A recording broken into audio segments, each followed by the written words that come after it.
Hello and welcome back to 365 Days with mxmtoon. I'm Maia, a singer, songwriter, video maker, Oakland native, and a stargazer. I'm also a huge fan of history. I love untold stories, gross facts, hidden secrets, and anything weird, dark, and funky from the past. Each day, I'm going to share one of my favorite deep cuts with you, so let's take a look at today's stories. It's 365 with mxmtoon. New facts every day, so don't leave too soon. I'm gonna teach you stuff, no it won't be tough. Gonna go a year till you've had enough. It's 365 mxmtoon. Today, in 2005, astronomers announced their discovery of the dwarf planet Eris. Eris is about the same size as Pluto, but it's 3 times farther from the Sun. You might remember this from our July 15th episode about Pluto, but there's a very specific criteria that determines what is and isn't a planet. A planet needs to be somewhat spherical in shape and orbit the Sun. Eris and Pluto meet both of these criteria, but planets also need to have enough gravitational force to create their own quote unquote neighborhoods around them. This is why our planet Earth isn't at risk of being hit by meteors or asteroids on a regular basis. The planet has enough gravitational force around it to protect it from most, but not all, of this space debris. Since bodies like Pluto and Eris don't meet all 3 requirements, they're just dwarf planets. That means that they orbit the Sun and have enough mass for its gravity to render it spherical like a planet, but they haven't cleared the neighborhood around their orbits. But Eris actually played a huge role in getting Pluto reclassified as a dwarf planet rather than a planet, as it used to be known. In that sense, Eris is kind of like that kid in math class who reminds the teacher right before the bell rings that they forgot to collect the homework assignment. Pluto was doing so well masquerading as a planet, but Eris had to go and ruin it.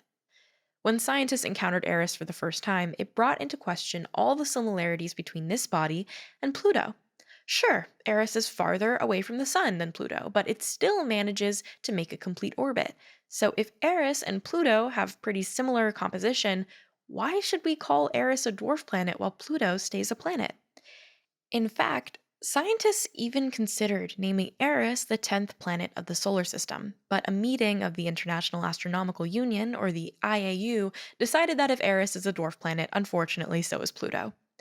The IAU is an international, non government organization that works to advance astronomy. Since 1919, they've met about every 3 years, and now there's over 13,000 members from 90 different countries. So, as more research came to light about Pluto and Eris, the IAU had to decide how to classify them. The concept of a dwarf planet didn't even exist until Eris came into the picture. Literally, it was discovered through a telescopic picture, but scientists needed to draw a distinction to better categorize these celestial objects. How was Eris even discovered? Well, a team of 3 scientists from Caltech, Yale, and the Gemini Observatory had been working together with a telescope at the Palomar Observatory near San Diego.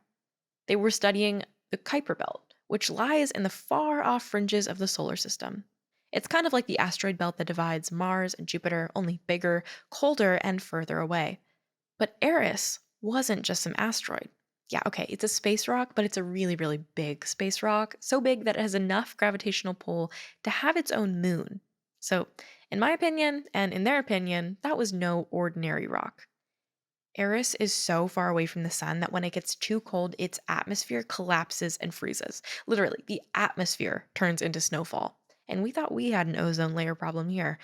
But as Eris gets nearer to the sun in its orbit, the atmosphere reforms. But it takes 557 years for Eris to make one revolution around the sun. So it's not like this atmospheric collapse and reformation happens too rapidly.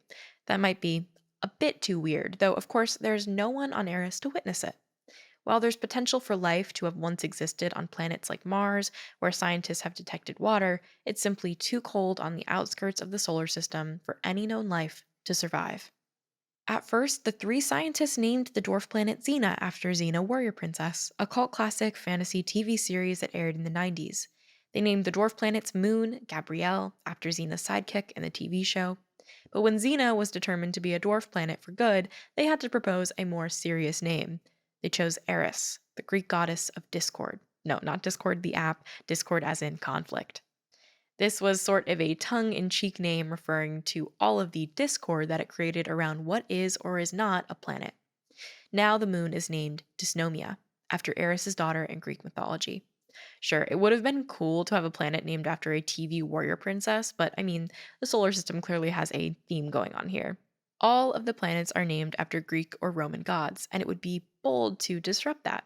Or would it?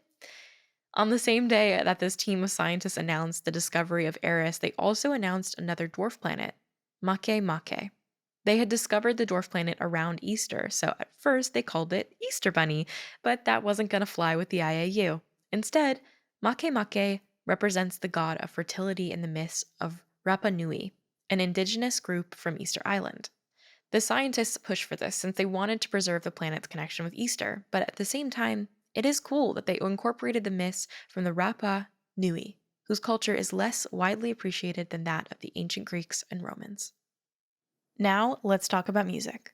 On this day in 2018, Philadelphia singer and songwriter Pink Sweats released his debut single, Honesty. The single preceded the release of his first EP titled Volume 1. And I love his story because this guy actually didn't listen to anything other than Christian music until he was 17 years old. Then, only 2 years later, at the age of 19, he began his own music career recording voice demos and producing for other artists in multiple genres. Talk about talented. And when he released Honesty in 2018, it quickly shot up to number 10 on Spotify's US viral chart and eventually made it to their playlist R&B. And once you hear his voice, you'll get why his music caught on so quickly. His gorgeous, crooning vocals and smooth beats are intoxicating. Pink Sweats is an artist to watch.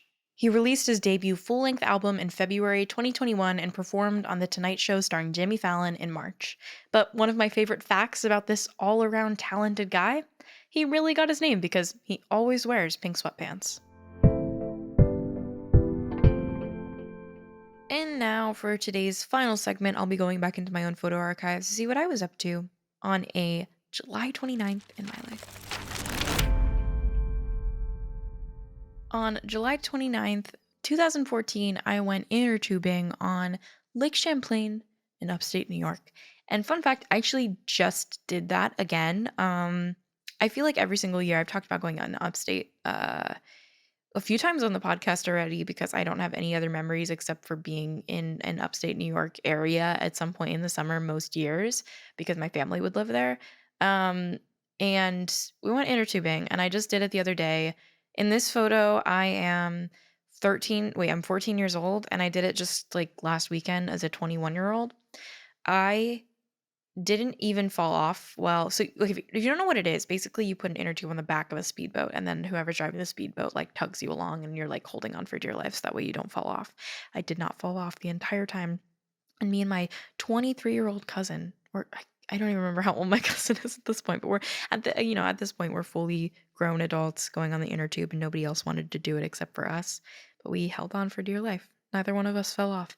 I did, however, fall into the water when I was going back onto the boat. Somehow, the actual dragging action of being on the inner tube didn't end me, but getting back on the boat was harder than trying to stay on and holding on to this inner tube. Anyways, that's my fun fact. Thanks for going back in time with me, and remember to subscribe wherever you listen to podcasts. You can come back tomorrow for more stories from the past. It's 365 with mxmtoon. New facts every day, so don't leave too soon. I'm gonna teach you stuff, no it won't be tough. Gonna go a year till you've had enough. It's 360